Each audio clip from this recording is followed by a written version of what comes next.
Hello hi welcome back to my channel సిసిరా official. మనం weekly once అయినా daily అయినా సరే మనం మాప్ అనేది కన్ఫర్మ్గా ఇంట్లో పెడతాం కదండి. సో ఈ మాప్ పెట్టేటప్పుడు నేను చెప్పి కొన్ని టిప్స్ అయితే మీరు ఫాలో అవ్వండి, కన్ఫర్మ్గా రిజల్ట్ అనేది వస్తుంది. సో లైజాల్ అనేది కన్ఫర్మ్గా యూజ్ చేస్తాం కదా, లైజాల్ వాటర్లో వేసినాక దేవుడి దగ్గర కర్పూరం వాడతాం కదండి. సో కర్పూరం అనేది పొడి కింద చేసి లైజాల్ వాటర్లో వేసినట్లయితే బొద్దింకలు బల్లులు అనేవి అస్సలు రావండి. సో మనం మార్కెట్లో ఎన్నో పౌడర్స్ అని కొంటాం కదా బొద్దింకలు బల్లేల కోసం.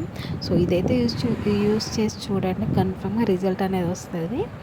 నెక్స్ట్ వచ్చేసి మనం ఇంట్లో చాలా నెగిటివిటీ ఉంటుంది కదండి. సో నెగిటివిటీ పోవడానికి రాక్ సాల్ట్ అనేది వేసి ఇంట్లో మాప్ పెట్టడం వల్ల సో నెగిటివిటీ అంతా పోయి పాజిటివ్ వైబ్ అనేది వస్తుందండి. సో ఇవన్నీ చాలా చిన్న పనులండి, పెద్ద సమయం కాదు. మనం ఎప్పుడు ఇంట్లో మనం శుభ్రం చేసుకున్నప్పుడు, ఇల్లు కడిగినప్పుడు రాక్ సాల్ట్ అని యూజ్ చేయడం వల్ల నెగిటివిటీ అంతా పోతుంది. సో ఇలా చేయడం వల్ల మన ఇల్లు అనేది చాలా శుభ్రంగా ఉంటుందండి. స్మెల్తో పాటు బొద్దింకలు బల్లులు బాధ అస్సలు ఉండదు. అండ్ ఇంకా మన ఇంట్లో నెగిటివిటీ కూడా పోతుంది. సో ఈ టిప్ అయితే మీకు నచ్చినట్లయితే ప్లీజ్ లైక్ చేయండి, షేర్ చేయండి. మన ఛానల్ని ఎవరైనా కొత్తగా చూస్తున్నట్లయితే ప్లీజ్ సబ్స్క్రైబ్ చేయడం అస్సలు మర్చిపోకండి. Thank you.